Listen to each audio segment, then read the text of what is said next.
అదేమి ఇప్పుడే చెయ్యరు. దాంట్లో చేయాలంటే స్ట్రాటజిక్‌గా సింపుల్.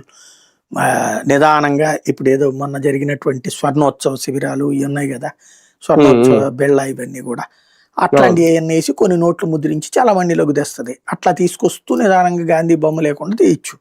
లేదా ఓ పక్కన హ్మ్. గాంధీ బొమ్మ పెట్టి రెండో పక్కన ఇట్లా పెట్టైనా చెయ్యొచ్చు. చెయ్యాలనుకున్న హ్మ్. పెద్ద కష్టం గాదు. కాపోతే హ్మ్. అంటే అదంతా దానికి చట్ట ఖర్చు. సవరణ జేయాలా? పార్లమెంట్‌లో? ఏమక్కర్లా. సింపుల్ అయిపోతుంది హ్మ్. దానికి. పెద్ద ప్రాబ్లమ్ ఏం లేదు దానికి. అదేం రాజ్యాంగం హ్మ్. అంశం గాదు. ప్రభుత్వాల అంటే వ్యక్తిగత నిర్ణయం.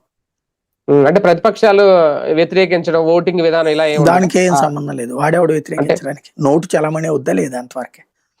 హ్మ్. రిజర్వ్ బ్యాంక్ ముద్రించిస్తానంటే కాదనే సీనేం ఉండదు. అదే మొన్న 2000 నోటు, 1000 నోటు ఎలా రద్దు చేసి 500 నోటు కొత్తది తెచ్చారో సేమ్ ఆ ప్రాసెస్ అంతే. చేసేయొచ్చు చేయాలనుకుంటే. అంతే. అంతే. హ్మ్.